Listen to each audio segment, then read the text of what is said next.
Welcome to Dream Story Sleep, where old stories are told slowly, with ancient images, as if you're sitting beneath a stone roof in the heart of the 13th century. In this quiet room, there are no electric lights, no traffic, no rush. Only the steady voice of someone who has lived longer than you might think. And now, let your mind begin to rest. Before we begin, if this feeling brings you comfort, tap the like button, subscribe to Dream Story Sleep, and leave a comment below. What moment did I drift off? Because sometimes the very moment you fall silent is when the story truly begins. Now, let us begin from a place far away but deeply still. In medieval Europe, sexuality was not considered a private matter. On the contrary, it was strictly regulated by a set of moral codes and social norms.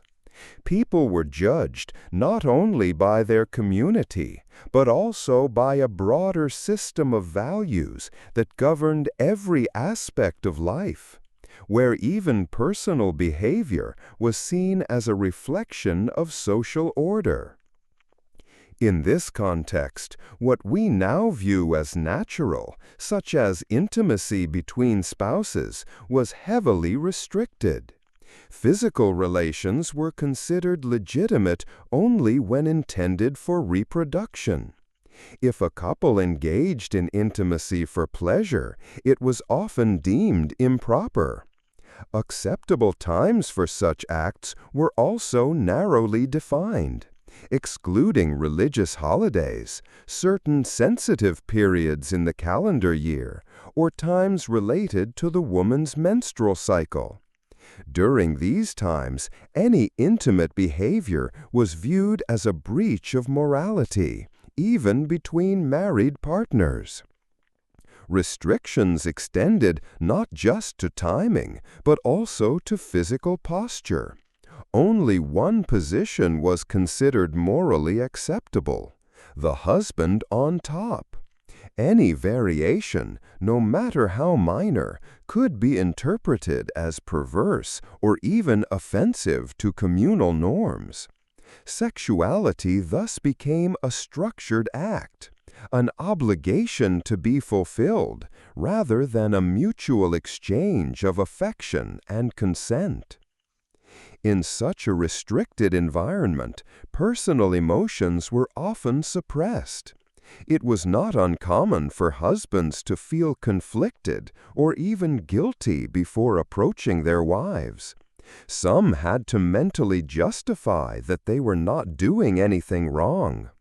Likewise, many wives endured in silence, not because they lacked feeling, but because expressing desire was considered improper.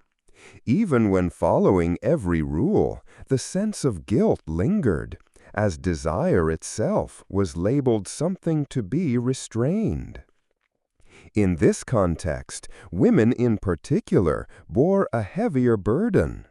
Folk literature and customary codes often portrayed them as more susceptible to temptation and emotion. Consequently, they were expected to uphold family morality. Silence was interpreted as consent. The absence of resistance was equated with agreement, despite the lack of a clear understanding of mutual consent.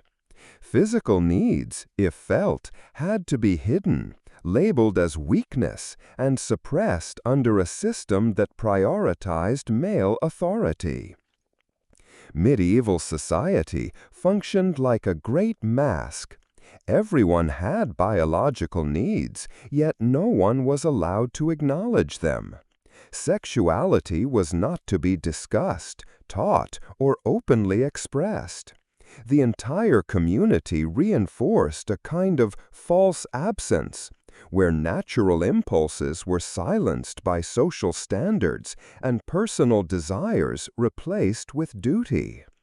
The result was that many people lived their whole lives in contradiction between the natural instincts of the body and the moral expectations imposed by society, between the wish to be close to someone they loved and the fear of being judged or condemned. A husband who showed too much enthusiasm might be considered excessive.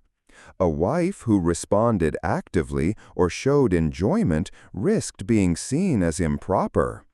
In many cases, married couples still felt awkward around each other because personal emotions were associated with weakness, moral deficiency, or loss of control. As a result, many couples found themselves playing roles during physical encounters, not due to a lack of feeling, but because they were not allowed to express those feelings honestly. They quietly fulfilled their duties, maintained neutral expressions, and then moved on as if completing a necessary task, nothing more. Touch became mechanical, no longer a sign of connection, but a routine action guided by social expectations of maintaining family and order. The environment contributed further to the sense of being watched. Even during permissible times, intimacy often took place in inadequate conditions. Dim lighting, footsteps outside, the unexpected arrival of children, elders, or neighbors. No one felt entirely safe, and so they held back a part of themselves, always half ready, half cautious. This led to a clear outcome.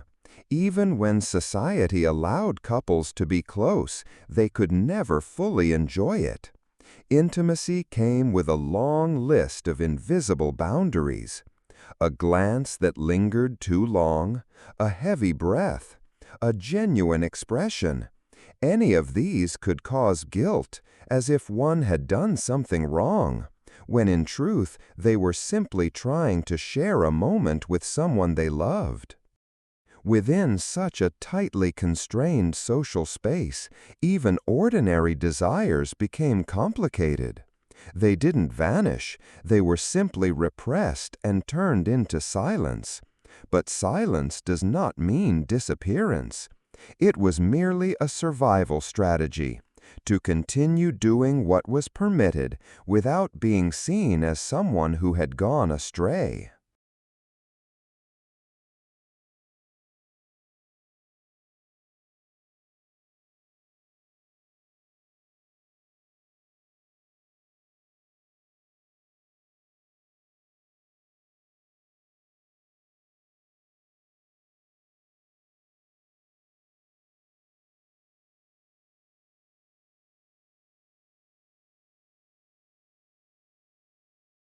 In the medieval world, the human body was not treated as a normal topic in daily life.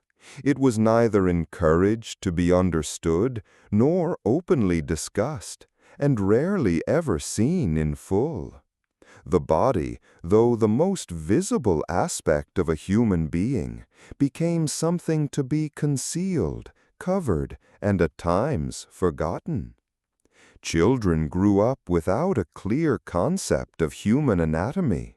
There were no detailed illustrations, no anatomy lessons, and no accurate vocabulary to name sensitive body parts. Everything related to the body, especially the female body, was veiled under layers of indirect language, filled with euphemisms and avoidance. Even describing a medical issue in the genital area required vague phrases like down there, that part, or the place not to be mentioned. This language reflected an attitude. The less something could be mentioned, In daily life, modesty was mandatory. Clothing covered nearly all skin, even in hot climates. Seeing an exposed arm of a woman could be interpreted as provocative. Private spaces for bathing were a luxury. People bathed infrequently, often without clean water, and seldom alone. As a result, bodily care became inconvenient or omitted altogether. This had consequences not only for self-perception, but also for the understanding of health. When no one could see the body clearly, no one knew what was normal or abnormal. Symptoms such as skin irritation, genital injuries, or even serious illnesses were easily overlooked or mistaken for curses, moral failings, or divine punishment. Folk medicine leaned more toward guesswork and ritual than observation and scientific reasoning. The concealment of the body didn't stop at clothing. It penetrated personal consciousness. Many people felt shame about their own bodies even when no one was watching. They learned to avoid mirrors, to change clothes quickly, to avert their own gaze from their skin. In intimate settings, this became even more apparent. Undressing, something natural in moments of closeness, was instead a source of embarrassment, even awkwardness, between married partners. Some couples lived their entire lives without ever seeing each other.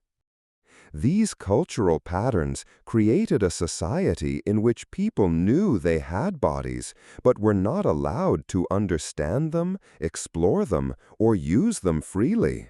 The body, rather than being a part of human connection, became something to hide, something to control, and sometimes something to silently endure. Was childbirth once a duty rather than a choice? In medieval European society, no one even asked that question. Marriage was almost synonymous with reproduction, and women, once they entered married life, immediately carried a responsibility they weren't allowed to refuse. Bearing children to continue the lineage, preserve the family name, and ensure the household's survival. If a woman couldn't have children or hadn't had any yet, suspicion would fall on her. The reasons didn't matter. Health, circumstances, or fear, they were not considered valid. In the eyes of the community, a wife without children was simply someone who hadn't fulfilled her role. This wasn't just pressure from the family. It was built into the social structure, where a woman's purpose was closely tied to her biological function. So what if someone tried to control pregnancy? The answer, it was nearly impossible. Any deliberate attempt to avoid conception, herbs, calendar methods, folk techniques, was considered deviant. A woman who shared knowledge about preventing pregnancy might be seen as disruptive, even dangerous. Birth control wasn't just frowned upon, it was associated with dishonesty, hidden rebellion, and the rejection of maternal duty. Can you imagine that feeling? A woman constantly pregnant, though her body is exhausted and her home not ready, yet she can't stop. Not because she doesn't want to, but because she's not allowed to want otherwise. And if she quietly found a way to prevent it, she'd have to do so in secret, haunted by the fear of discovery, gossip, or being labeled a wrong kind of woman. Even if a wife was ill, caring for several young children, or living in poverty, refusing her husband just to avoid one more child was nearly unthinkable.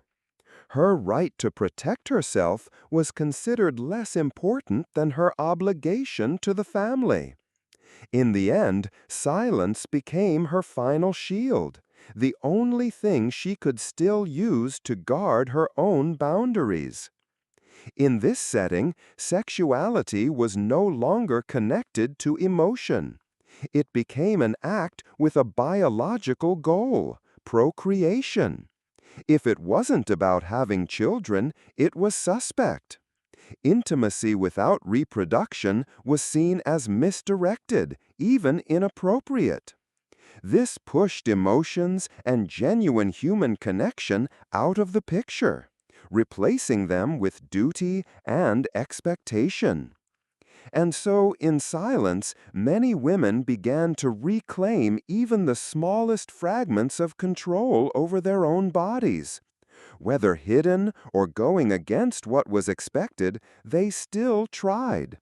Not to defy the world, but to say something profoundly simple. I am human, and I deserve to choose for myself. Was childbirth once a duty rather than a choice? In medieval European society, no one even asked that question. Marriage was almost synonymous with reproduction, and women, once they entered married life, immediately carried a responsibility they weren't allowed to refuse. Bearing children to continue the lineage, preserve the family name, and ensure the household's survival.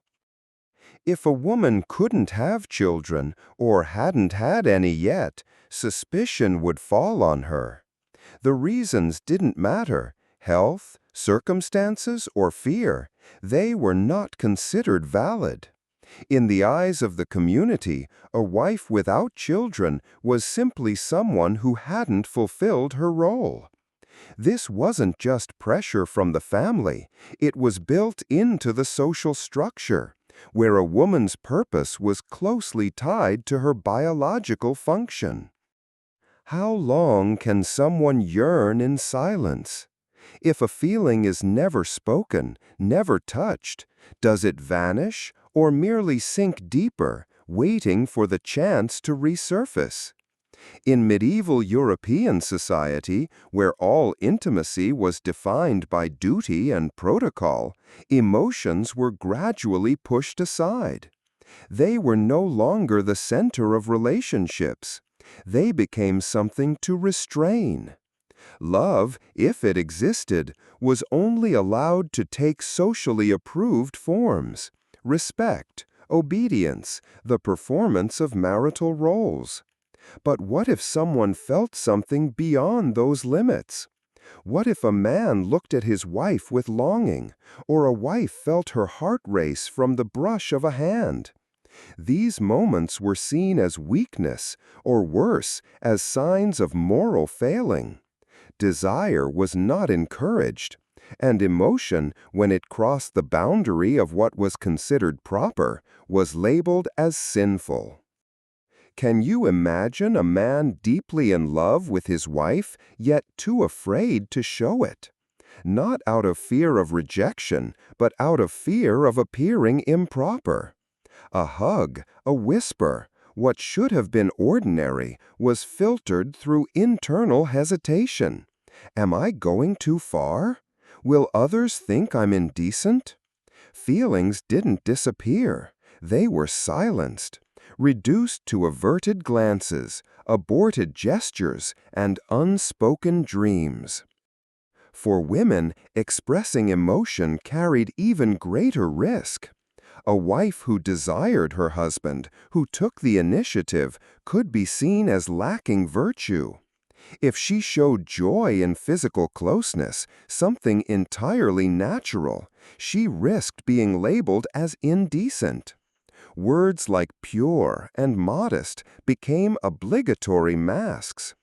To protect those labels, women were forced to hide the truest parts of themselves. What kind of relationships do you think such a society produced? When both partners had to repress their feelings, afraid of being misunderstood, how could they connect genuinely? When love was constrained by rules and desire stamped as dangerous, intimacy became a cautious journey, one step forward, one step back, full of longing and fear. There was no outlet, no one to confide in. In a world where everything was watched and all emotions were categorized, silence became the only safe choice. But that silence only made desire more consuming. The more it was hidden, the stronger it grew. The more it was restrained, the more it found ways to escape.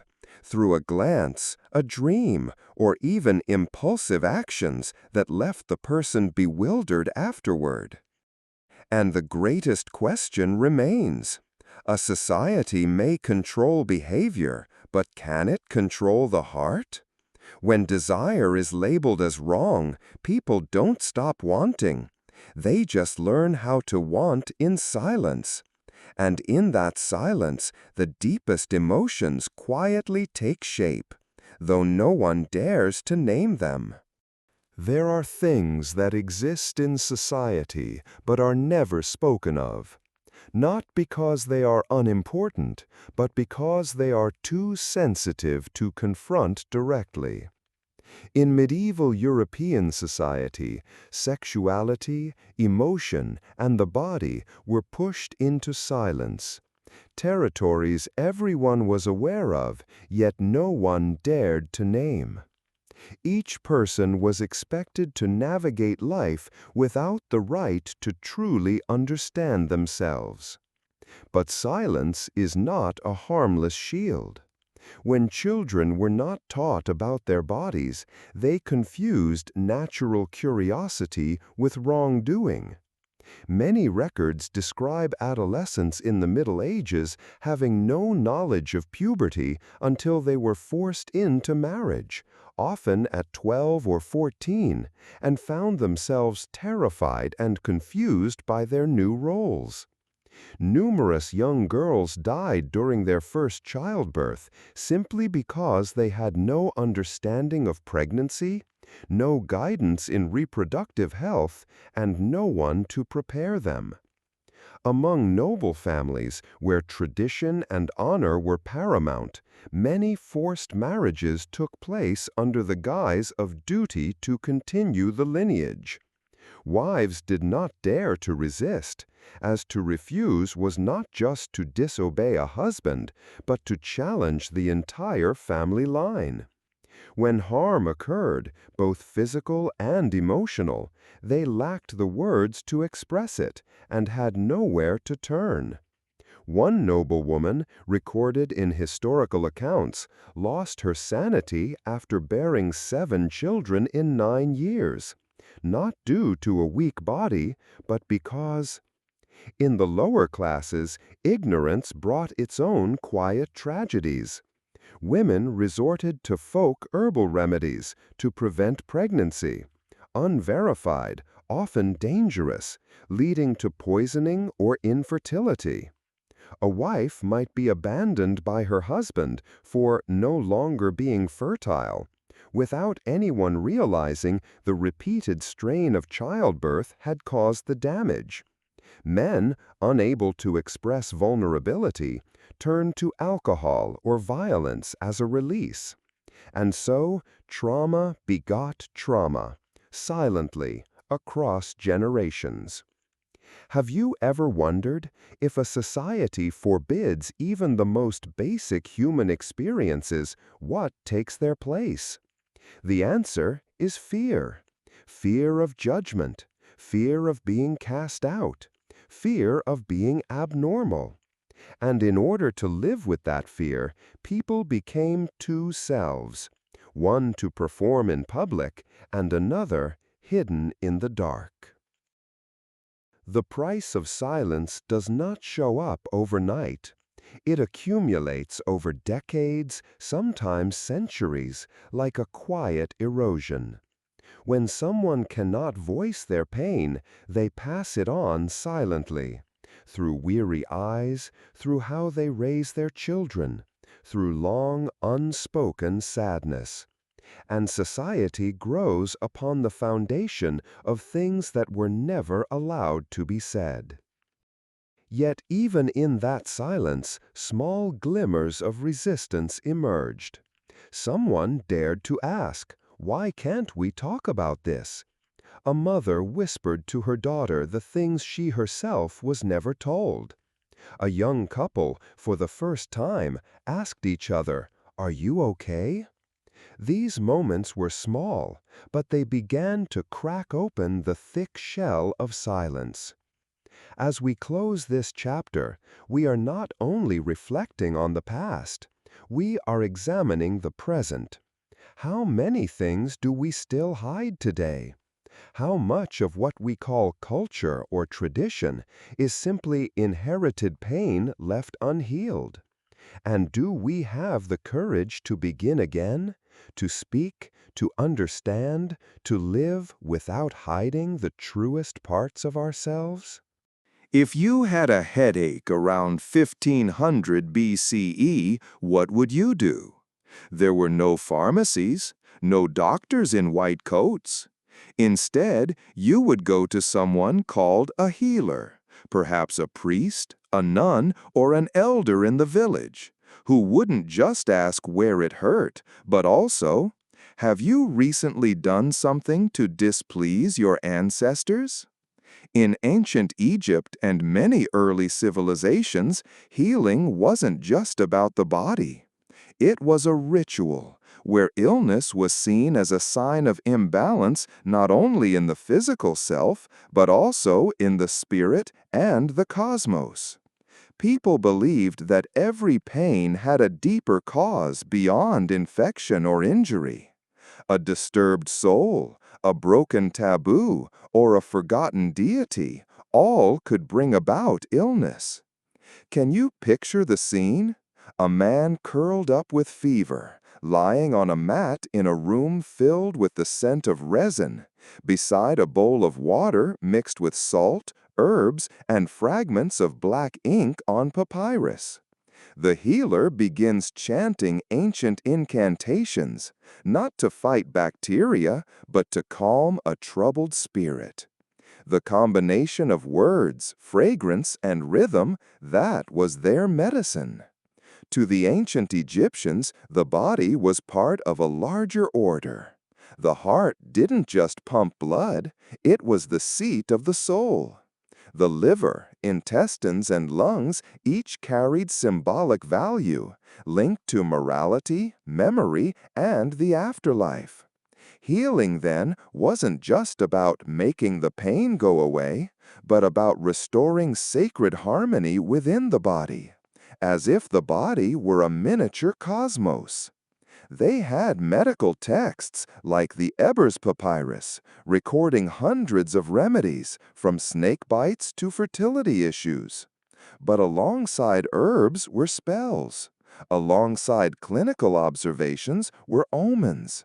A good physician didn't just know which plant eased stomach pain, but also which day of the month was safe to conduct a healing ritual. Importantly, this wasn't mere superstition. In their world, everything was interconnected: body, soul, order, divinity. There were no strict boundaries between what we now call science and spirituality. Belief, experience, and knowledge coexisted in a unified system. Thus, healing wasn't just about treating symptoms. It was a way to return a person to their rightful place within the flow of nature. And for the ancient Egyptians, sometimes a sacred chant carried as much power as a dose of medicine. Have you ever wondered, without antibiotics, painkillers, or modern medical equipment, what did people in the past use to heal? The answer lies in the shrubs growing along the Nile's banks, in strange powders hidden within temples, and in incantations copied over and over onto papyrus scrolls. In ancient Egypt, medicine was a fusion of botany and spirituality.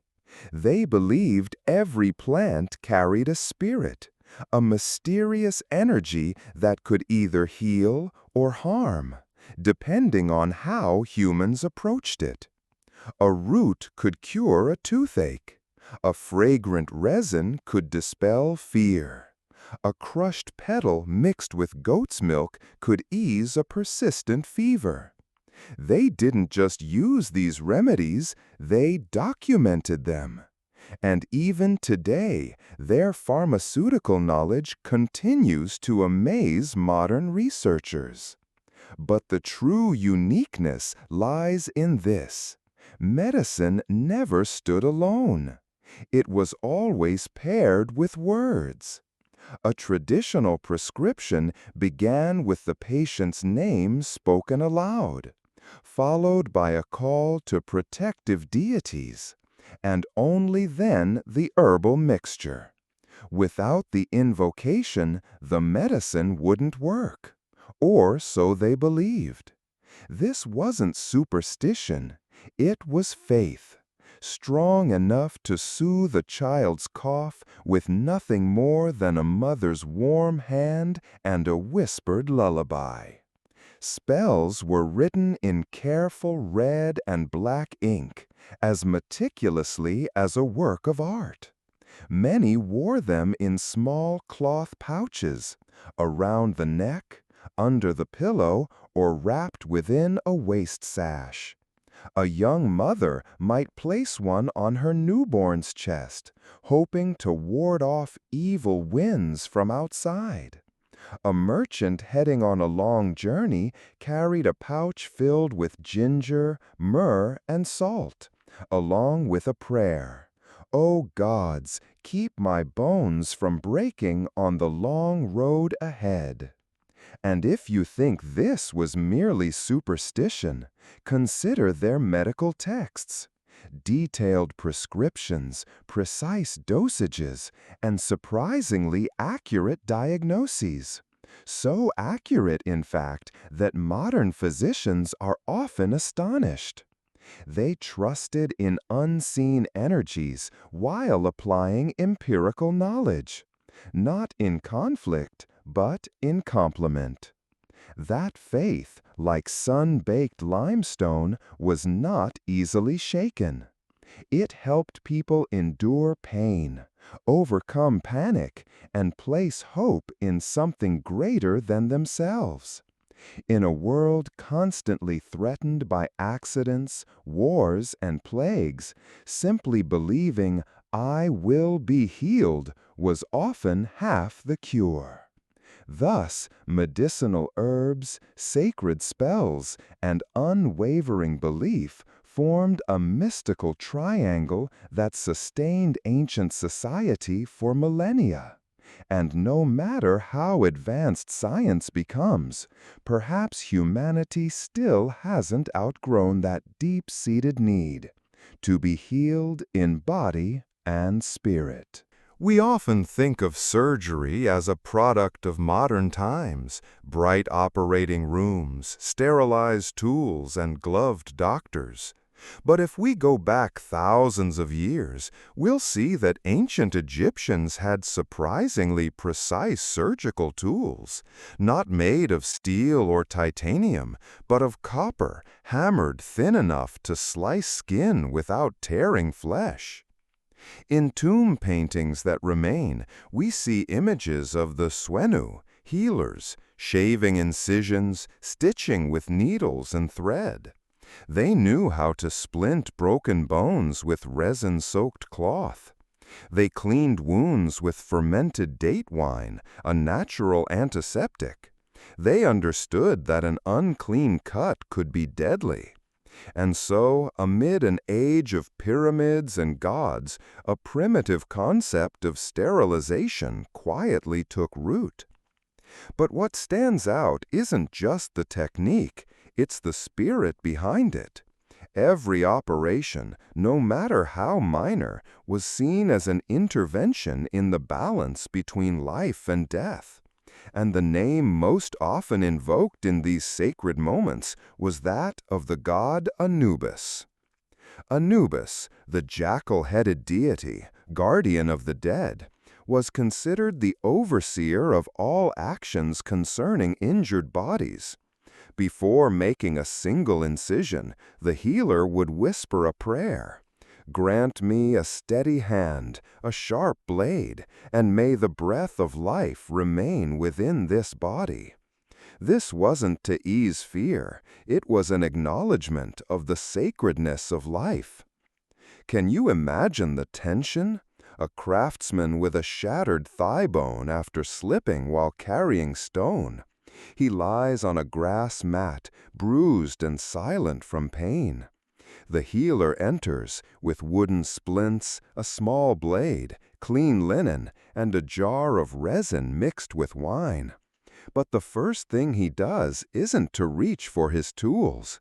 It's to lift his eyes to the sky and murmur something to the God he trusts most. Ancient Egyptian surgical instruments were as advanced as any of their time.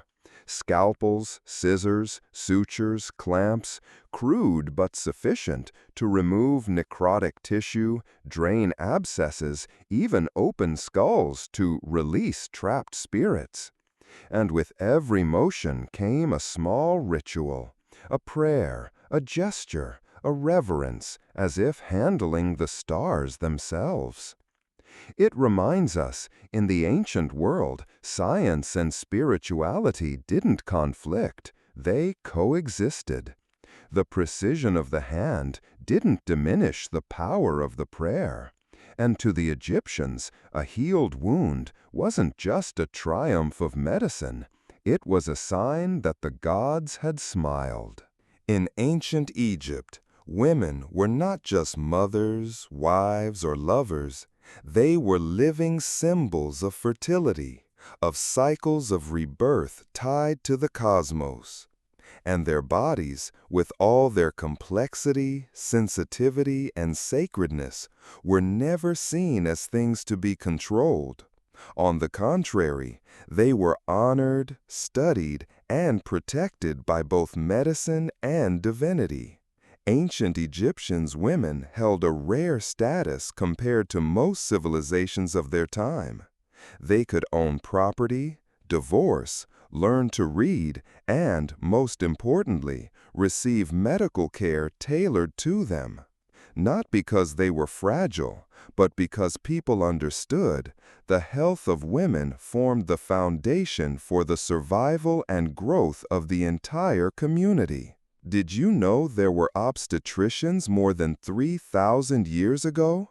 They were women or specialized healers called upon when someone went into labor. They didn't just cut the umbilical cord.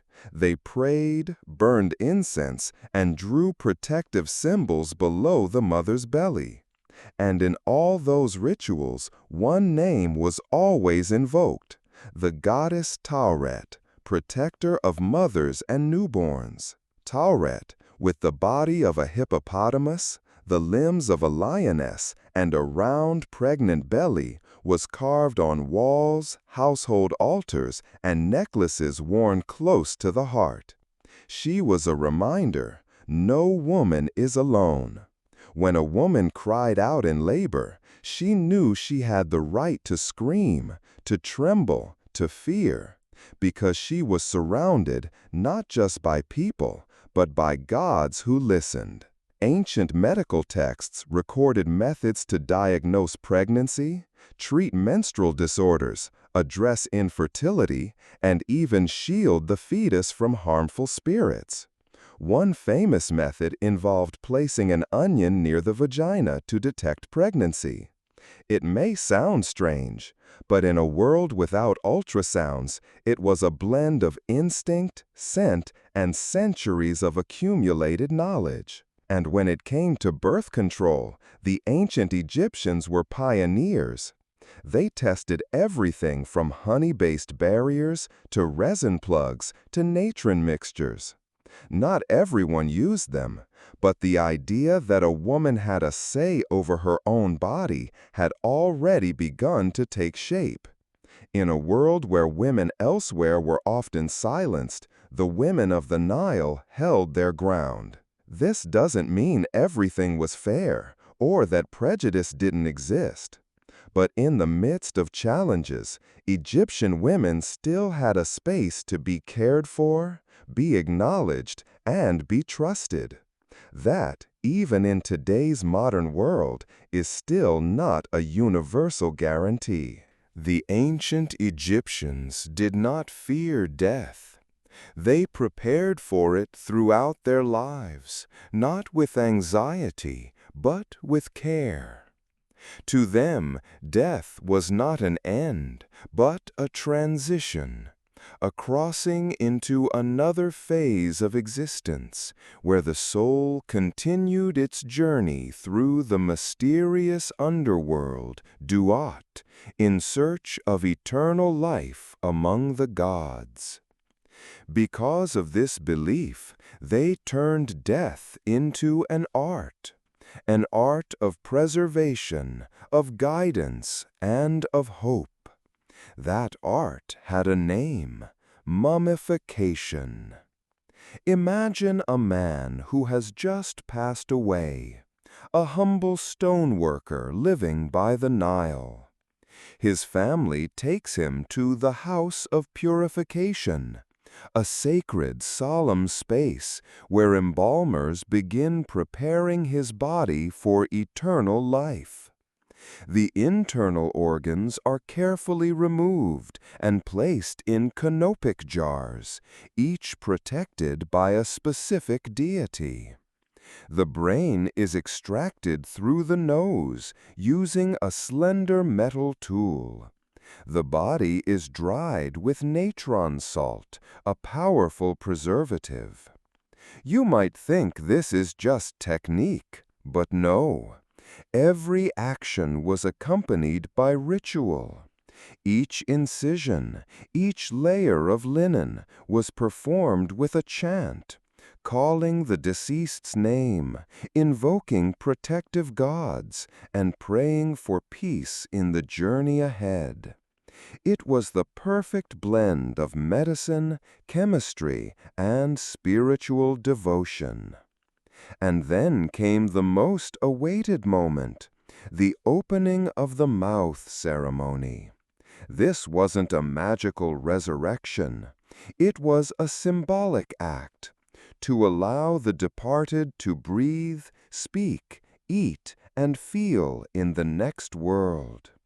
A priest touched the mummy's lips with a ritual tool while reciting ancient spells, as if awakening the soul itself. This is why Egyptian mummies remain intact after thousands of years, not just due to technical skill, but behind each one lies a culture that saw death preparation as sacred as life itself. To them, death was a moment of transition, not sorrow, but reverence. Paintings, small shrines, and burial goods were placed beside the dead like luggage for a long journey. Every item, from food and cloth to amulets, carried the hope that their loved one would live on, in another realm that the living could not touch, but never stopped believing in. Long before textbooks and research institutes, there were papyrus scrolls, long sheets written by hand in black and red ink, preserving the medical knowledge of an entire civilization. The ancient Egyptians didn't write merely to record. They wrote to pass it on, to those who couldn't read, to future generations, and even to souls in need of healing through belief. Medical papyri, like the Ebers and Edwin Smith scrolls, didn't just list drug recipes or how to bandage a wound. They also included prayers, rituals, and descriptions of invisible forces that governed the body. On a single page, you might find a prescription made of tree resin next to a spell to banish spirits from a person's chest. To them, body, spirit, and belief were indivisible. This knowledge wasn't locked in temples or palaces. It was copied, shared, kept in homes, and even carried by travelers. Egyptians believed that everyone deserved healing, regardless of class or education. A healer, sitting by an oil lamp, trembling with fatigue, would keep writing, believing that what he inscribed might one day save someone in need. Not every manuscript was penned by a physician. Some were passed down orally, refined over generations. Though not always accurate by modern standards, these texts reflect a world that healed through feeling, observation, compassion, and faith. Centuries later, when Greek thinkers like Hippocrates and Galen laid the foundations of Western medicine, they drew deeply from Egyptian sources.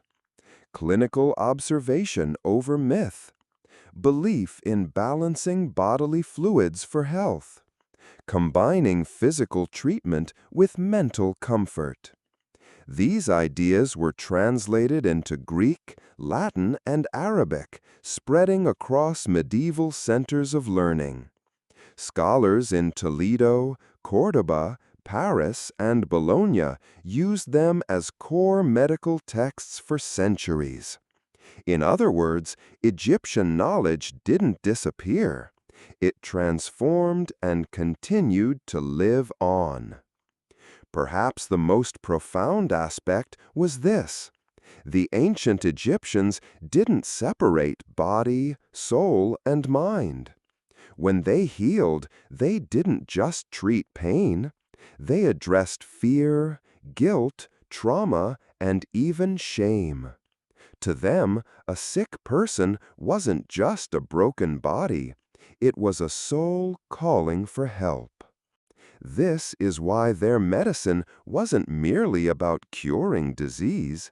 It was an art of restoring wholeness. And that's why, thousands of years later, it still survives. Not just in words, but in how we, even today, search for complete healing. The human body. Everyone has one. But the way people look at the body, the values they attach to it, moral, religious, or political, varies widely across civilizations. Let's begin with ancient Egypt. To them, the body was not merely flesh and function. It was a vessel for the soul, a microcosm of cosmic order. Every organ, from the heart and lungs to the liver and bones, carried symbolic meaning. They were not ashamed to depict the human form, carving it into tomb walls, casting it in statues, painting it on papyri, not to flaunt it, but to honor, remember, and celebrate the divine architecture gifted by the gods. In that world, the body was not a source of temptation, but a sacred balance of matter and spirit. An injury wasn't just painful. It could disturb the connection between a person and the universe. Therefore, caring for the body was a religious duty, not for appearance, but to preserve harmony among the sacred forces within. In medieval Europe, however, a very different image emerges. The body was draped in the heavy cloth of original sin. It was seen as the root of temptation, weakness, and moral fall. Touching the body, even for healing, was sometimes viewed with suspicion. Modesty became a moral imperative, and exposing too much skin, even accidentally, could be condemned as an offense against the divine. Have you ever wondered why many European paintings from this period depict bodies with downcast eyes, shamed expressions, and twisted postures of guilt? It wasn't just artistic style. It reflected a worldview where the body was a burden to endure, not a gift to cherish. The irony, while preachers called for purifying the flesh to save the soul, physical illness still ravaged communities, and survival depended on the very body they sought to suppress. As a result, medicine became torn between practicality and doctrine, a system half open, half concealed, where the body was hidden even as it was being healed. Same body, but where Egyptians saw a sacred gift, medieval Europeans saw a divine test. One side preserved the body in reverence, the other restrained it in repentance. From these perspectives arose two paths of medicine, two belief systems, and two approaches to healing. And the lingering question remains, which perspective truly brings humans closer to health, not just in body, but in spirit? Have you ever considered that in a world divided by class, even emotions could be stratified? A servant wasn't allowed to like a noble. A slave had no right to dream of a master's gentle gaze. Not because feelings were inherently wrong, but because society decided who had the right to love and who was merely a tool for someone else's affection. In some households, where the master could choose a maid's clothing, her sleeping hours, even her fate, if a feeling sparked from below, it was dismissed as delusion. She's imagining things, they'd say. And if a noble happened to fall for someone beneath them, that feeling, too, was surrounded by shame, reputation, and the fear of upsetting order. So legitimate desires were buried in silence, or allowed only to survive as whispers in the dark. Some couples, like the cook and the maid, or two slaves in the same estate, had to hide behind the stables, whisper among the grain sacks, terrified of being seen. If caught, they wouldn't just be punished, they might be torn apart, sold away. Their story would die before it was ever told. And in grand castles, when a noble secretly desired a servant, there was a distance that couldn't be named, not because their hands never touched, but because they never stood under the same sun.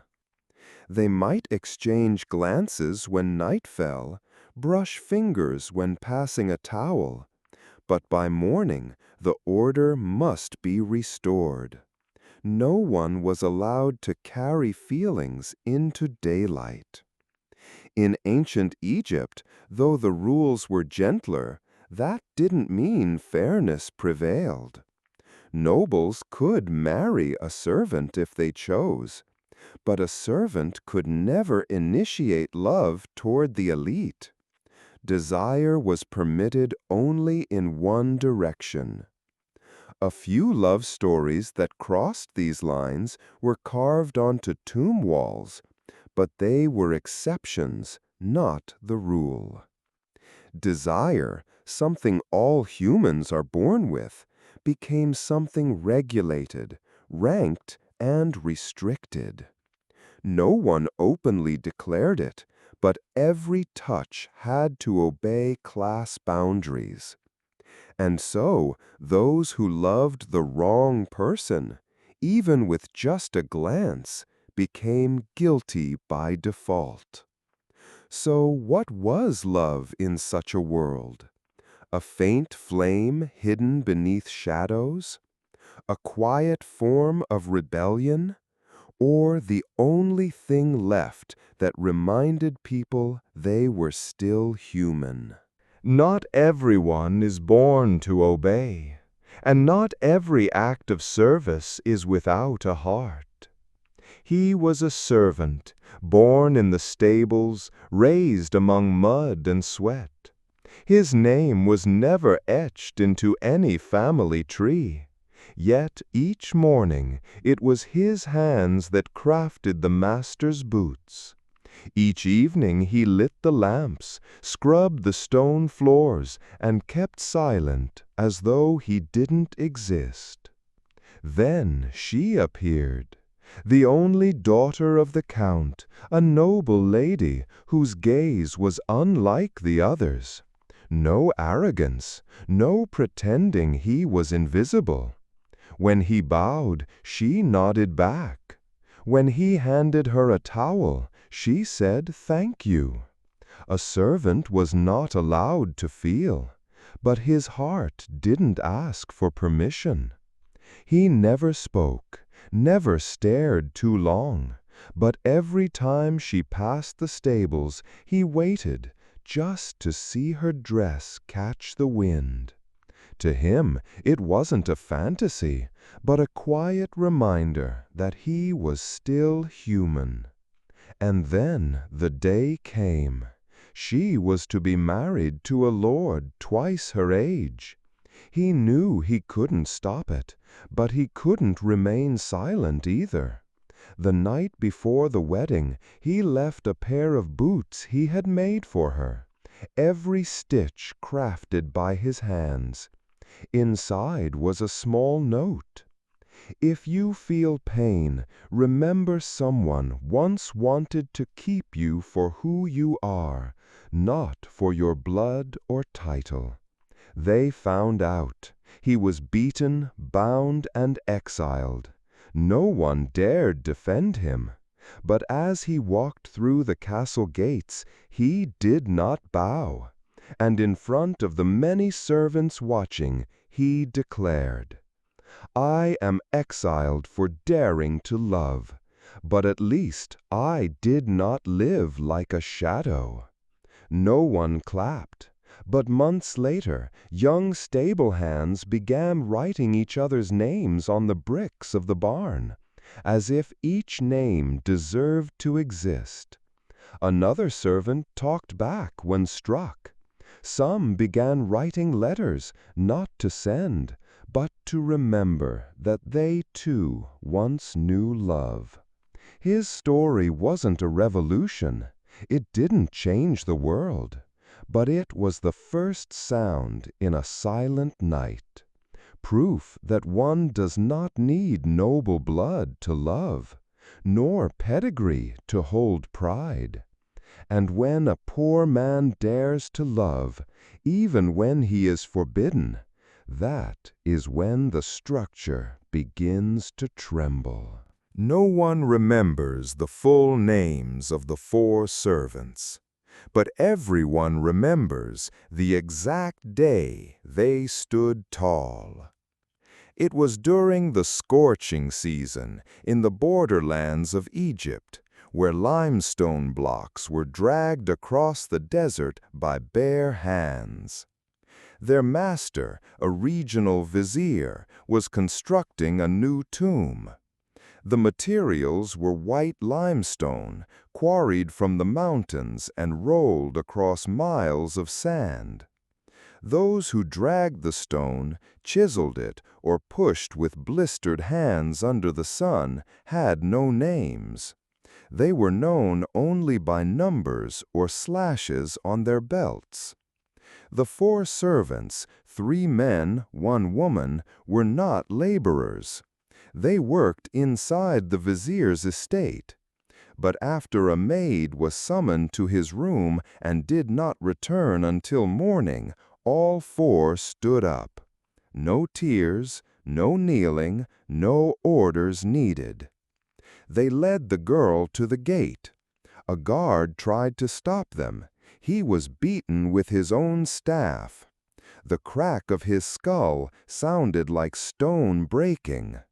Another soldier opened his mouth to shout. His throat was crushed by a bare hand. There wasn't much blood, but the silence was thick like a blade. They were captured the next day. No interrogation, no trial. The woman was thrown into a dry well. The other 3 were beaten, teeth shattered, bones broken, and forced to pull stone in the midday sun. On their backs, the overseers painted the words "traitor" in black ash. They didn't scream, didn't beg. But one of them, before dying of exhaustion, bit off his finger and wrote on the block he had dragged, "If my body is crushed, then let my name outlive my master." That sentence was never erased, because that night the others began carving their names into the stones. They used bone shards, the edges of chisels, broken pottery, anything that could etch into that cold, unyielding surface. Not big, not decorative, just names. A few lines, and sometimes a single sentence. We were here. This is the blood of the unbowed.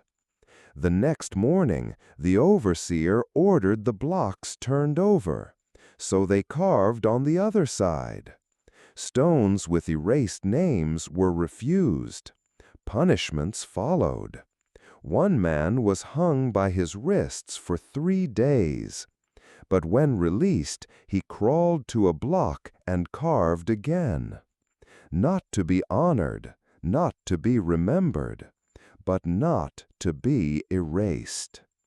Years later, those very stones were chosen as the foundation for a great structure, a small pyramid near Memphis. The laborers of that time were long gone, but even now, when visitors touch the stone, they sometimes feel something rough, small, stubborn, beneath the limestone. A name, a presence, a resistance. And so the lowly, the ones deemed tools, left behind something that even the powerful could not erase. Their mark, not in history books, but in stone. Menef was assigned to the team responsible for smoothing stone surfaces, the final step before the blocks were moved to the construction site. The task was simple: polish, don't ask. All day he gripped a small stone, scraping against tons of limestone. His arms ached, shoulders stiffened, and dust crept into his nose, burning his throat like fire. One noon, as the sun bore down directly above, Menef bent over a stone and noticed an odd scratch. Not made by a chisel, not from dragging. He stopped, wiped away the dust, and leaned closer. Under the slanted light, he saw 3 short marks. A diagonal line, a repeated dash. It wasn't natural. He slowed down, careful not to erase the mark, and kept searching. On each stone afterward, he looked more closely. Some had nothing, others had dots. One had fine, hair-thin lines carved on the inner edge, only visible if the block was turned. That night he snuck into the storage area, carried an oil lamp, chose a stone with the faintest mark, leaned in. I was here. The carving slanted, crooked, but legible. Footsteps behind him. He extinguished the lamp, froze. "What are you doing here?" the overseer's voice. "Checking the surface," Menef replied. Breath caught in his chest. The overseer stepped closer, laid a hand on the block. Your job is to polish, not to read. Understood? Menef nodded, but the question pressed hard in his mind. If no one reads it, who remains alive? The next day, he didn't polish the surface. He used his fingernail to scratch the inside of another block. It hurt. His nail split, but he managed to write, "I see." That night, his finger was bruised. No one asked, no one spoke. But a teammate silently placed a piece of charcoal in his hand without making eye contact. Not for warmth, but to carve more. From then on, every night after work, Menef pretended to wash his hands, but would detour to a quiet corner behind the hut. There, 3 uninspected blocks lay. He crouched, read each scratch, memorized each strange groove. One line read like a command. "If my name is erased, write it again." One was just 3 dots. One block bore a faint blood print, an open palm. A week later, the overseer discovered fresh carvings. The whole team was summoned. Hundreds bowed. No one confessed. But their hands were inspected. Menef's fingers were still bleeding. "Too much polishing," he said. The overseer didn't believe him. He ordered Menef tied to a post in the center of the warehouse. Under the noon sun, no water, no shade. 3 hours later, Menef's lips were too dry to close. His throat felt like swallowing sand. But he didn't beg, didn't protest. That night, after being released, Menef didn't go back to the hut. He crawled to the last stone he had read. Using blood from his own finger, he wrote, "I read them. I remember them. I am witness." Not large, not bold, but present. A line of blood hidden on the inner face, where the master's eye would never look. The next morning, Menef was reassigned. No one knew where. Some said he was exiled to a distant quarry. Others said he died on the way. But among the remaining workers, a small change took root. When polishing, some began preserving strange marks. When they found letters, they didn't erase them. They smoothed around them, left them intact. Like a mole, no one dared to touch. One day, a visitor came to the site. He looked at the shimmering stones under the sun and said, "Beautiful! Who made all of this?" No one answered. But one worker pointed to a block in the far corner where a faint carving remained and said, "They once had names." In somewhere, there is a man whose name was Sobek. No one remembered where he came from, how old he was, or what he once did. But in the servants' quarters, everyone knew. If you wanted to know the old stories, you asked Sobek. Some said he once hauled stones in the south. Others claimed he served in a temple house. No one was certain. But when night fell, in the sound of wind slipping through mud walls and a rooster crowing off-key in the distance, his voice would rise, low, steady, unhurried. He told stories of those who once had names, who once laughed, who once loved, who once resisted. He spoke through his eyes, through fingers tracing on dirt floors, through breath that fluttered like wind across dry fields. Did anyone write down those stories? No, because none of the servants could write. because no one dared hold a pen, because no one thought their lives were worth recording. Only Sobek remembered everything. Sometimes they asked, "Why don't you tell your own story?" He would smile. "I don't need to. I'm the one who remembers theirs." Then, one night, he just sat there, in the corner of the hut while the rest slept, staring at the wall, not speaking, not moving, not dreaming, just sitting. Someone shook him. His hand was cold, his eyes still open, his mouth slightly parted, as if he were about to tell the next part. But he didn't get the chance. No one wept loudly, no ceremony was held. Only a young boy who had listened to his stories through 3 rainy seasons took a piece of charcoal and wrote on the mud wall. He remembered their names. Now he's gone. Who will call their names again? The next day, the wall was scraped clean. His name was never carved. No grave, no marker, no book. Only that question remained, hanging in the air, like an echo in a room without breath.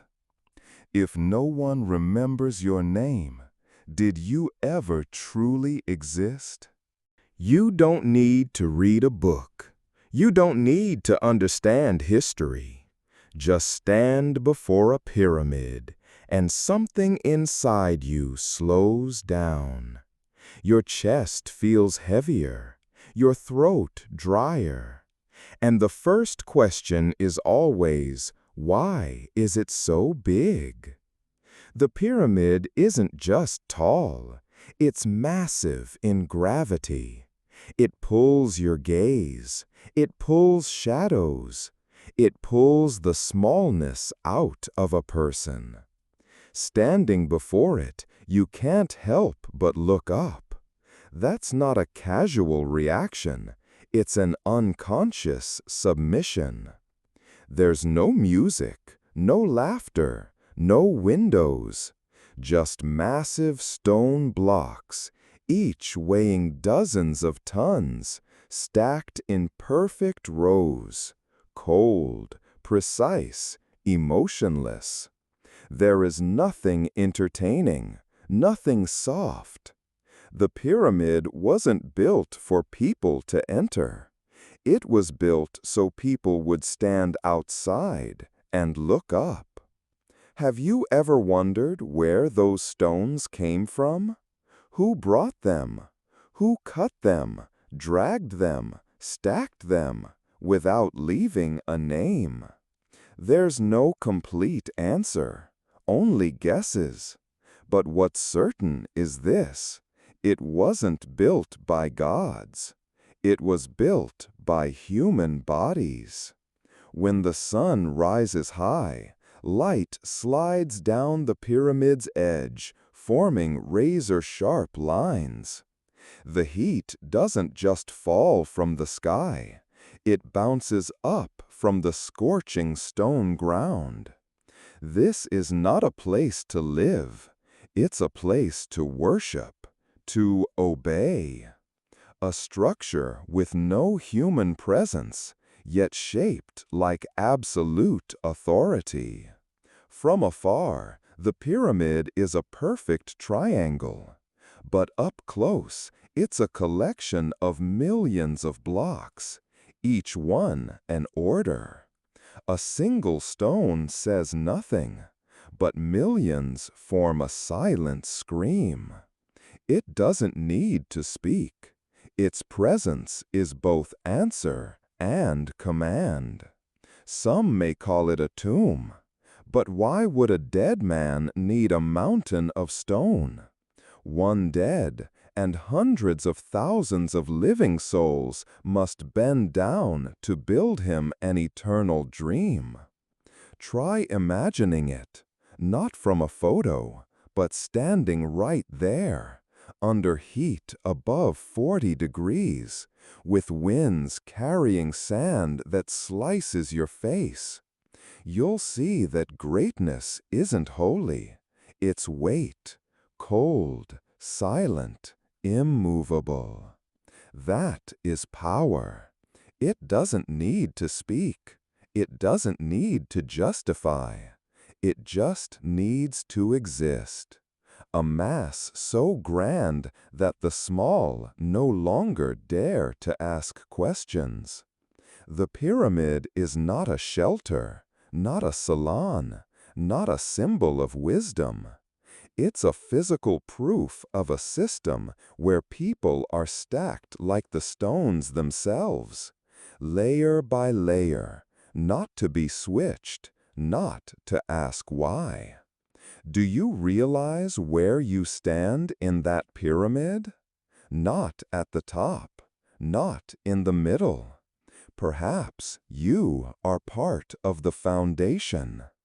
And like the millions before you, your name will not be carved. You will be just another part of the structure, firm, silent, and forgotten. You don't need to read a book. You don't need to understand history.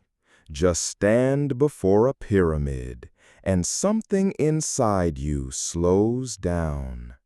Your chest feels heavier, your throat drier. And the first question is always, why is it so big? The pyramid isn't just tall, it's massive in gravity. It pulls your gaze, it pulls shadows, it pulls the smallness out of a person.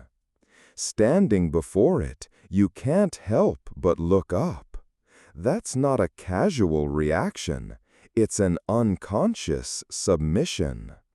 There's no music, no laughter, no windows, just massive stone blocks, each weighing dozens of tons, stacked in perfect rows, cold, precise, emotionless. There is nothing entertaining, nothing soft. The pyramid wasn't built for people to enter. It was built so people would stand outside and look up. Have you ever wondered where those stones came from? Who brought them? Who cut them, dragged them, stacked them, without leaving a name? There's no complete answer, only guesses. But what's certain is this: it wasn't built by gods. It was built by human bodies. When the sun rises high, light slides down the pyramid's edge, forming razor-sharp lines. The heat doesn't just fall from the sky. It bounces up from the scorching stone ground. This is not a place to live. It's a place to worship, to obey. A structure with no human presence, yet shaped like absolute authority. From afar, the pyramid is a perfect triangle. But up close, it's a collection of millions of blocks, each one an order. A single stone says nothing, but millions form a silent scream. It doesn't need to speak. Its presence is both answer and command. Some may call it a tomb, but why would a dead man need a mountain of stone? One dead, and hundreds of thousands of living souls must bend down to build him an eternal dream. Try imagining it, not from a photo, but standing right there, under heat above 40 degrees, with winds carrying sand that slices your face. You'll see that greatness isn't holy. It's weight, cold, silent, immovable. That is power. It doesn't need to speak. It doesn't need to justify. It just needs to exist. A mass so grand that the small no longer dare to ask questions.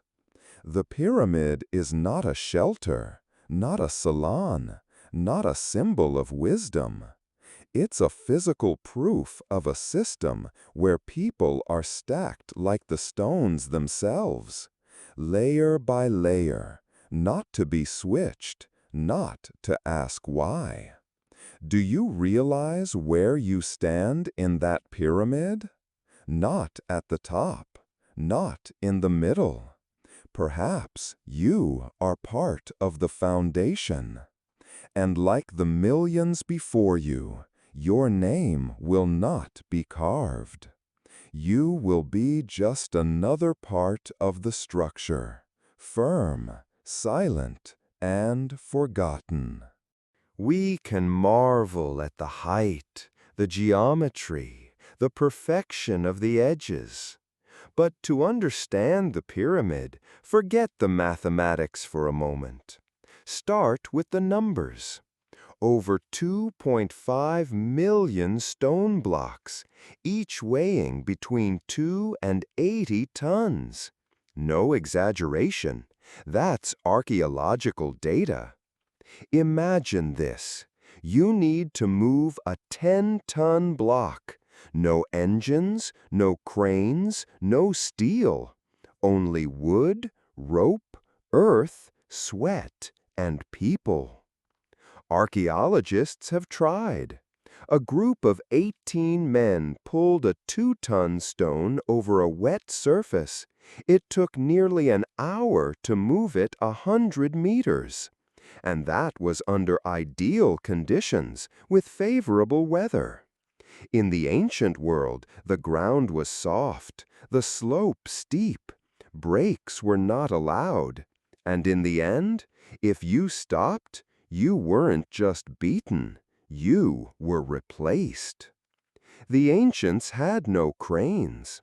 They built long ramps of earth, stretching hundreds of meters, pulling stones up one layer at a time, then demolishing the ramps after completion. This means to build a 140-meter-high pyramid, they had to construct a ramp system larger than the pyramid itself, just to move stones. And no one was credited as the engineer. So what is engineering? It was human power, organized to the extreme. It was turning every body movement into a command, assigning value to every tendon, every joint, every breath.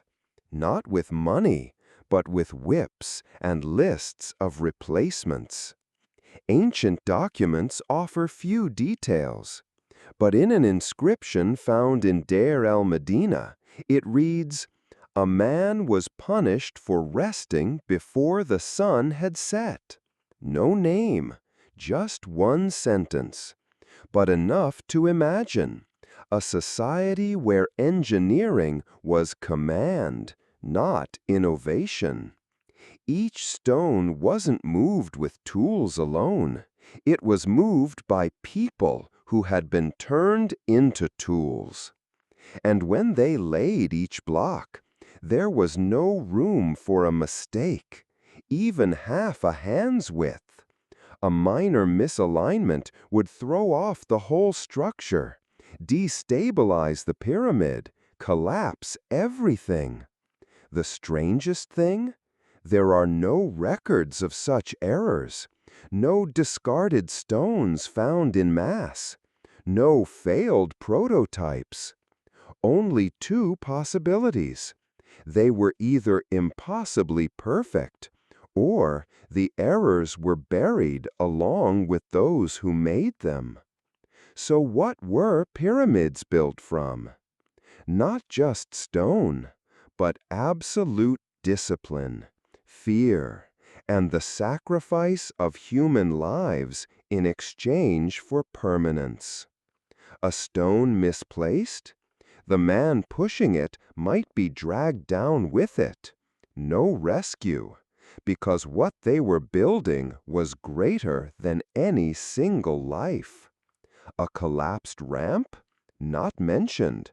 Buried under dirt. Rebuilt. A hauling team exhausted?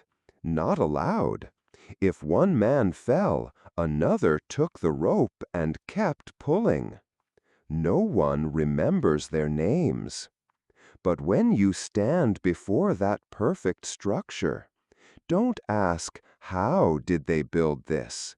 Ask, what did they have to give up to make it? We can marvel at the height, the geometry, the perfection of the edges. But to understand the pyramid, forget the mathematics for a moment. Start with the numbers. Over 2.5 million stone blocks, each weighing between 2 and 80 tons. No exaggeration. That's archaeological data. Imagine this. You need to move a 10-ton block. No engines, no cranes, no steel. Only wood, rope, earth, sweat, and people. Archaeologists have tried. A group of 18 men pulled a 2-ton stone over a wet surface. It took nearly an hour to move it 100 meters. And that was under ideal conditions, with favorable weather. In the ancient world, the ground was soft, the slope steep. Breaks were not allowed. And in the end, if you stopped, you weren't just beaten, you were replaced. The ancients had no cranes. They built long ramps of earth, stretching hundreds of meters, pulling stones up one layer at a time, then demolishing the ramps after completion. This means to build a 140-meter-high pyramid, they had to construct a ramp system larger than the pyramid itself, just to move stones. And no one was credited as the engineer. So what is engineering? It was human power, organized to the extreme. It was turning every body movement into a command, assigning value to every tendon, every joint, every breath. Not with money, but with whips and lists of replacements. Ancient documents offer few details, but in an inscription found in Deir el-Medina, it reads, "A man was punished for resting before the sun had set." No name, just one sentence, but enough to imagine. A society where engineering was command, not innovation. Each stone wasn't moved with tools alone. It was moved by people who had been turned into tools. And when they laid each block, there was no room for a mistake, even half a hand's width. A minor misalignment would throw off the whole structure, destabilize the pyramid, collapse everything. The strangest thing? There are no records of such errors, no discarded stones found in mass, no failed prototypes. Only two possibilities. They were either impossibly perfect, or the errors were buried along with those who made them. So what were pyramids built from? Not just stone, but absolute discipline, fear, and the sacrifice of human lives in exchange for permanence. A stone misplaced? The man pushing it might be dragged down with it. No rescue, because what they were building was greater than any single life. A collapsed ramp? Not mentioned, buried under dirt, rebuilt. A hauling team exhausted? Not allowed. If one man fell, another took the rope and kept pulling. No one remembers their names. But when you stand before that perfect structure, don't ask, how did they build this? Ask, what did they have to give up to make it? There is a legend not found in ancient Egyptian texts, not inscribed on temple walls, nor carved into stone reliefs. Yet it has endured longer than many ancient myths. The pyramids were built by extraterrestrials. At first, it sounds like a joke. But consider the questions that modern science still struggles to fully answer. How could the ancient Egyptians move over 2 million stone blocks, each weighing between 2 and 80 tons, without wheels, steel, or engines?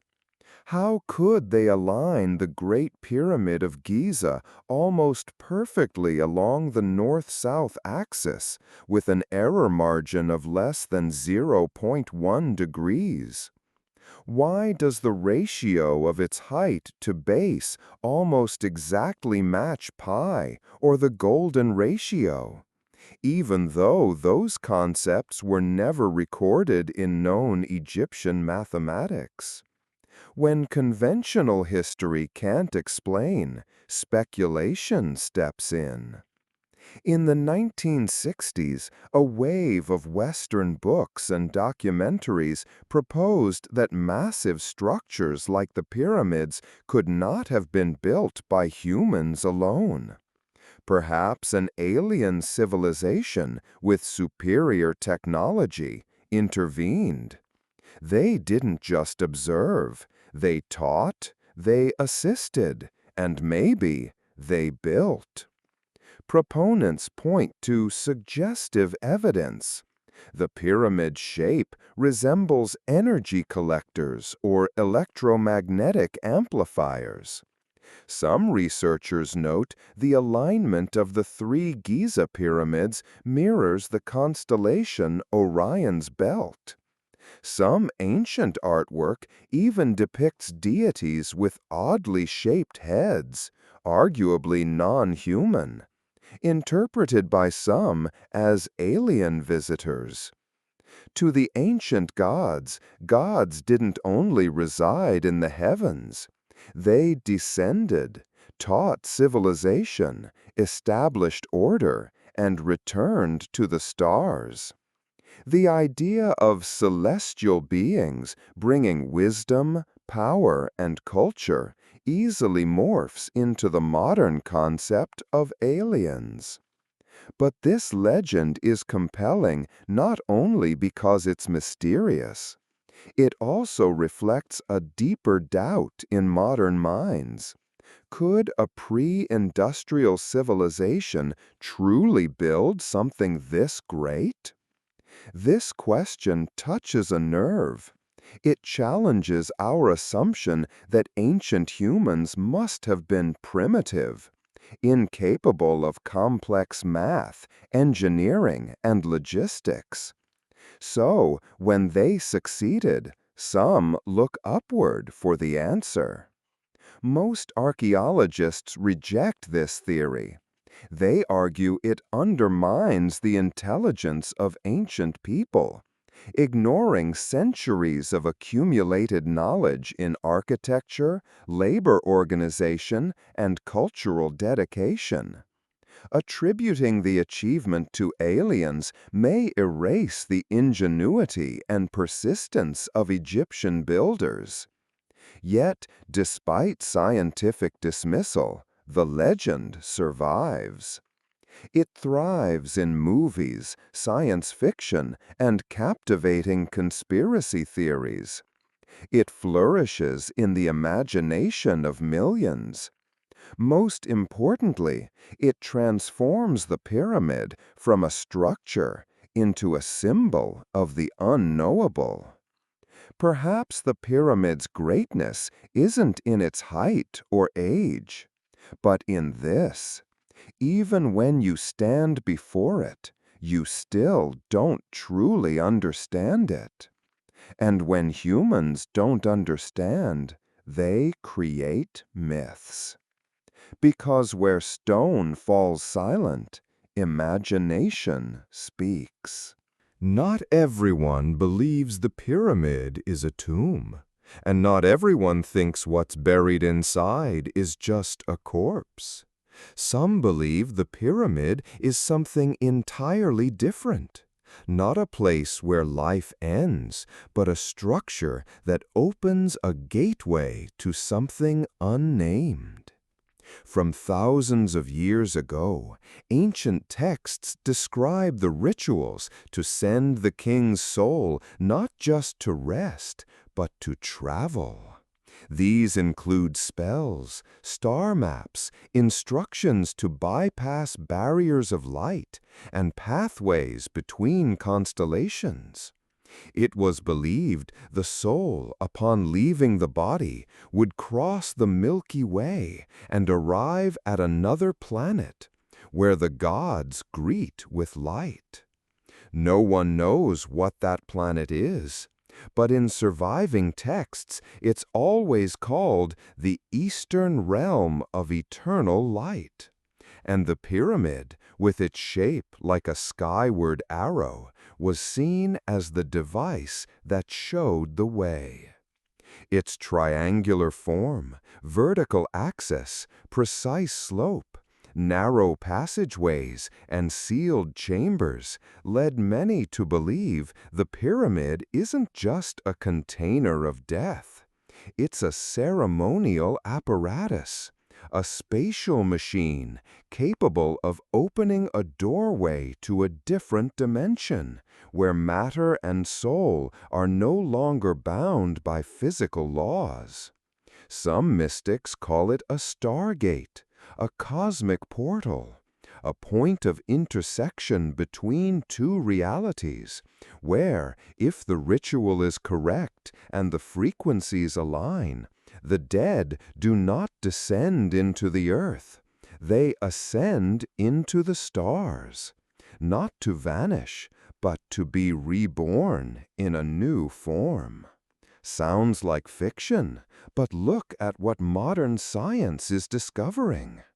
In 2017, an international scientific team used ground-penetrating radar and discovered a previously unknown void located directly above the king's chamber in the Great Pyramid.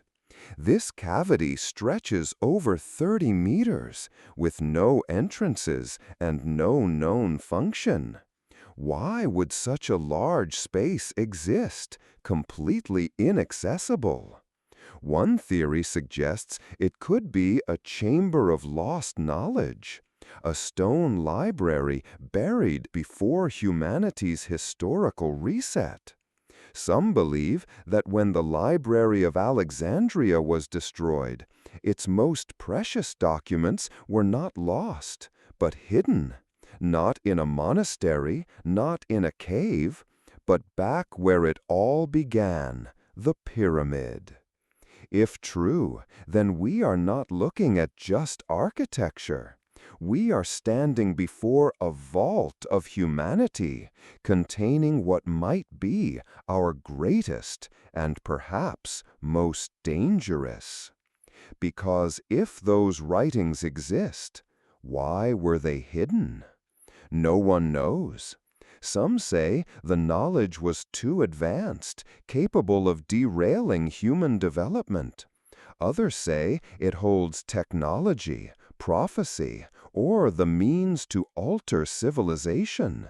Some simply believe we haven't evolved enough to understand it. And here's the strange part. Over thousands of years, the pyramids have been raided, broken into, scanned. Yet the deepest part, the core, remains untouched. Perhaps there's nothing inside. Or perhaps that's where the answers lie. Answers to questions we haven't dared ask. And when people don't ask, legends answer for them. You can call the pyramid a tomb, but perhaps it was never meant to close anything. It was built to open, not for the dead, but for those who still know how to wonder. The story has been told, and now it will fade, like thousands of others once whispered in the dark. But that's okay, because all peaceful things are allowed to blur in sleep. If you're still awake, thank you for staying with me until the end. And if you've already drifted off, may your dreams be gentle. Until next time, in another quiet story. Before we begin, if this feeling brings you comfort, tap the like button, subscribe to Dream Story Sleep, and leave a comment below. What moment did I drift off? Because sometimes the very moment you fall silent is when the story truly begins. Now, let us begin from a place far away, but deeply still.